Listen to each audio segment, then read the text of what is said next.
الرجیم بسم اللہ الرحمن الرحیم۔ فتوح الغیب جو پیرانے پیر غوث اعظم دستگیر رضی اللہ تعالیٰ عنہ کے مقالے ہیں، تو آج اس کا جو ہے المقالۃ السابعۃ الاربعون یعنی 47واں مقالہ جو ہے کا بیان ہے آج، اور وہ مقالے کا عنوان یہ ہوا ہے تقرب الی اللہ، یعنی اللہ سبحانہ تعالیٰ کا تقرب،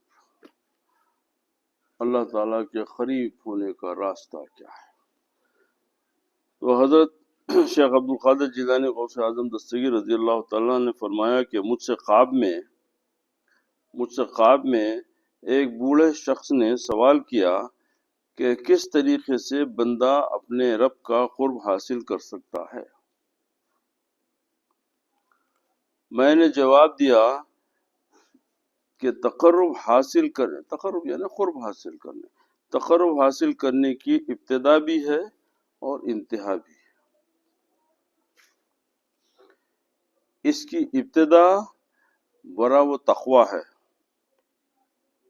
پرہیزگاری، خدا کا خوف، ہمیشہ خدا کا خوف کو محسوس کرنا، خدا سے ڈرنا، یہ اس کی ابتدا ہے۔ یعنی حتی الوسع محرمات و مکروہات سے پرہیز کرنا، جو چیز حرام ہے اس سے پرہیز، جو مکروہ ہے، جو چیز ہے جو منع فرما، جس چیزوں سے اللہ اس کا رسول منع فرما دیا وہ چیزوں سے دور رہنا، تو بولے یہ تقرب کی ابتدا ہے۔ اس کی انتہا رضا، تسلیم اور توکل ہے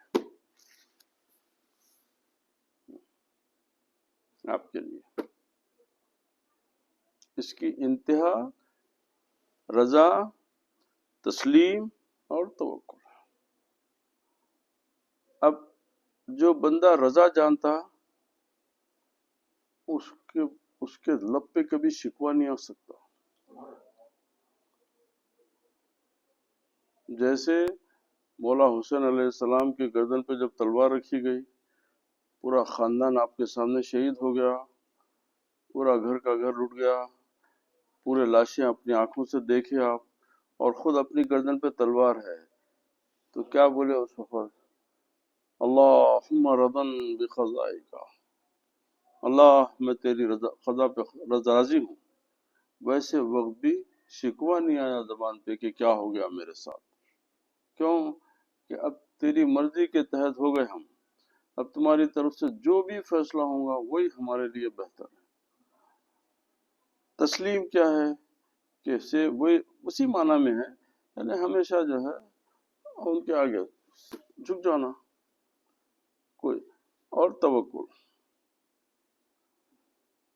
توکل یہ نہیں ہے کہ میں بھوکا ہوں اور یہ کہ ہونے نہیں، میں صبر کر رہا ہوں اللہ، مگر دل و دماغ میں یہ کہ کوئی کچھ لا کے دے دے، کچھ دے دے، اور پھر توکل نہیں۔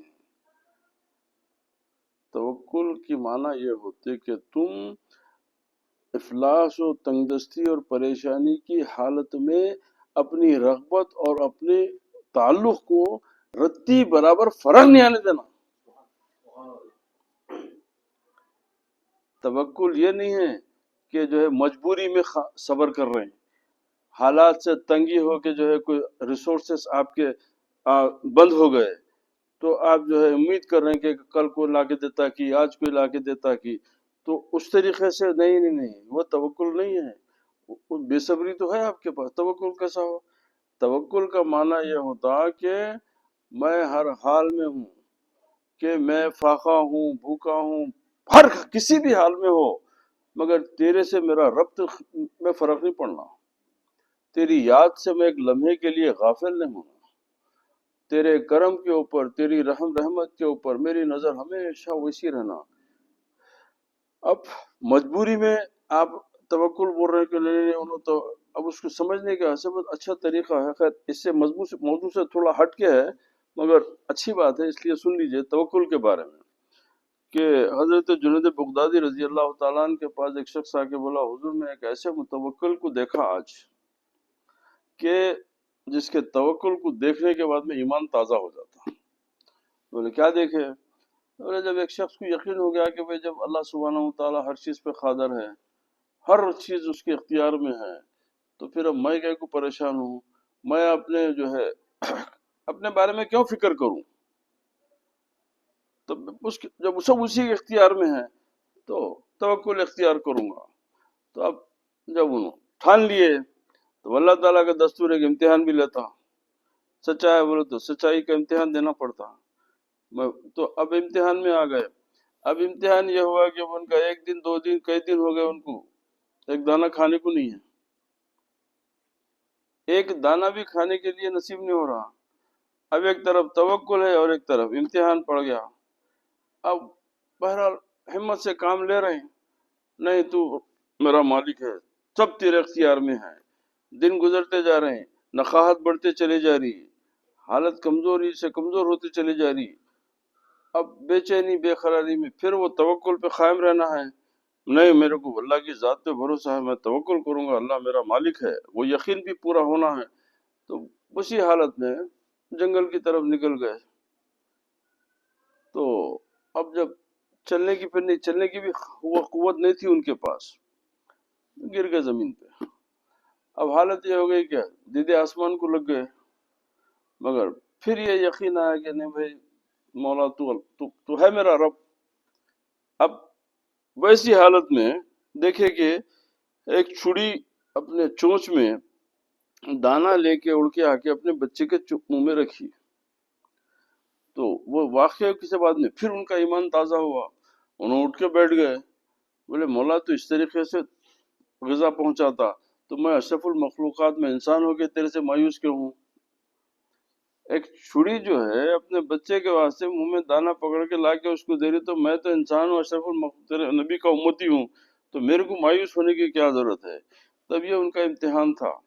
اب جب یہ امتحان میں کامیاب ہوئے پھر اٹھ کے تو بیٹھ گئے، تو اللہ تعالیٰ غیب سے ان کے پاس جنت سے میوے آ گئے، غیب سے جنت سے میوے آ گئے، انہوں کھا کے جو الحمدللہ۔ تو بولے کیا توکل ہے! اب باقی بہت بڑا توکل تھا نا، مگر سننے والے جنید تھے، وہ سننے والے جنید تھے نا، تو انہوں بولے افسوس ہے اس کے توکل پہ۔ کیوں؟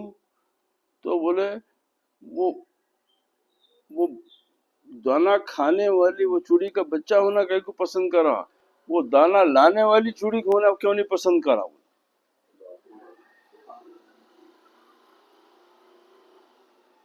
تو اس کو سمجھا توکل یہ ہوا، اس لیے کہ خالی بیٹھ کے انتظار کرنا وہ الگ توکل۔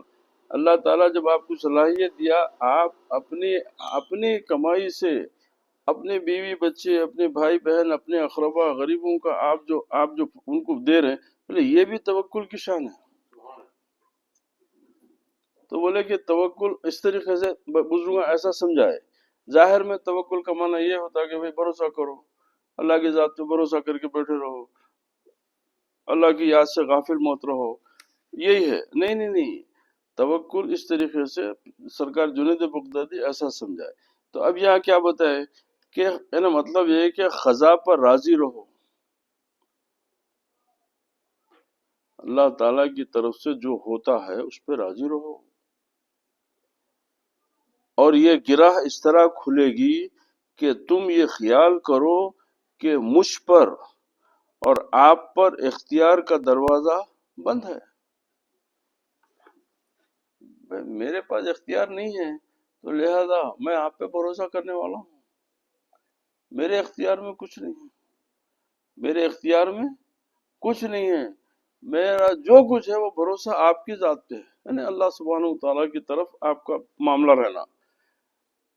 ہماری جو کوشش ہوتی ہے وہ ہمارے بشری تقاضات ہے اور ہمارے نبی کی سنت ہے، ہم کو کوشش کر لینا ہے، مگر اس کو پورا کرنا بھی اللہ کی مرضی ہے نا۔ میری کوشش ہے، میں بشر کی حیثیت سے کوشش کر لیا، مگر اس کو پورا کرنا وہ اللہ کے ہاتھ ہے۔ اس میں حدیث شریف ہے السعی منی و اتمام من اللہ، کوشش میرا کام ہے، پورا کرنا تیرا کام، وہ اللہ کی طرف سے ہے۔ تو اسی طریقے سے کہ یہ توقع کیا ہے کہ خضا پر راضی رہو، اور یہ گرہ اس طرح کھلے گی کہ تم یہ خیال کرو کہ مجھ پر اور تم پر اختیار کا دروازہ بند، ہمارے اختیار میں کچھ نہیں، ہمارے اختیار میں کچھ نہیں ہے۔ اب یہ چیز کہاں ہوتی؟ ہم بڑے ناز کرتے کہ میں ایسا کرا، اتنا کما لیا، میں وہ کرا، میں اس کو کر دیا، یہ کرا۔ ارے بندے، اگر تیرے کو اللہ تعالیٰ وہ توفیق دیا نا، تیرے کو وہ سوچ دیا، وہ سمجھ دیا، وہ علم دیا، وہ چیز یہ اس کے کرم سے تیرے دماغ میں یہ بات سمجھ میں آئی، ورنہ تو کہاں کر سکتا تھا یہ؟ تو ہم سے جو بھی اچھا کام ہوتا وہ بھی اللہ کا کرم ہے، اور کوئی غلطی ہوئی تو وہ اللہ تعالیٰ سے ناراضگی کا سبب بنتا۔ اس طریقے سے ہم آپ اس کو سمجھ سکتے ہیں۔ اب بندہ اختیار اپنے جو ہے اپنے نفس کی غلامی میں آ کے دعوے خود کرنے بیٹھ جاتا، میں یہ کر دیا، میں وہ کرا، نہیں، اس کی مرضی کے بغیر نہیں ہوتا۔ تو لہذا یہ ہے کہ میرے اختیار کے دروازے بند ہے، میرے پاس کوئی اختیار نہیں ہے، میں مجبور ہوں، آپ مالک ہیں، آپ جیسا چاہے ویسا ہوں گا۔ تو یہ بات ہے۔ اسی طریقے سے کہ ہم نے سر تسلیم کم کر دیا، ہم اپنا سر جھکا دیا آپ کے آگے، تاکہ پتہ چلے کہ تقدیر کیا ہے۔ ہاں، اگر ہمارے پاس قوت ہوتی تو ہم سر جھکاتے ہیں۔ سر جھکانے سے یہ مطلب ہے کہ میں تیری تقدیر، تیرے فیصلے کے آگے جھکا، سب کارساز تو ہی ہے، میرا کام صرف آپ کے سامنے سر جھکا دینا ہے اور آپ کی تقدیر پہ میرے کو راضی ہونا ہے۔ یہ ہے تقرب الی اللہ کا مختصر سا مقالہ آج کا، کیونکہ اب دوسرا مقالہ کافی لمبا ہے، انشاءاللہ اس کو آئندہ ہفتے کے لیے رکھ دیں گے۔ فی الحال کے لیے اسی پہ اکتفا کرتے ہیں۔ اللہ سبحانہ و تعالیٰ آپ کو، ہم کو، سب کو سے اچھی باتیں سننے، سمجھنے، اس پہ عمل کرنے کی توفیق فرمائے۔ سرکار غوث اعظم دستگیر رضی اللہ تعالیٰ عنہ کی غلامی کو ہمارے کو مضبوط، ان کی غلامی میں ہم کو ثابت قدم رکھے، ان کے تعلیمات پہ عمل کرنے کا ہم کو اللہ سبحانہ و تعالیٰ صحیح سلیقہ عطا فرمائے۔ اللہ ان کی باتوں کو سمجھنے کا سلیقہ، حوصلہ، اور اس پہ عمل کرنے کا حوصلہ عطا فرمائے۔ اللہ ان کی محبت اور صالحین کی محبت سے ہماری دنیا، ہماری قبر، ہمارے آخرت میں وہ ہمارے لیے مونس و مددگار ہو۔ وآخر دعوانا الحمدللہ رب العالمین۔ چلیے۔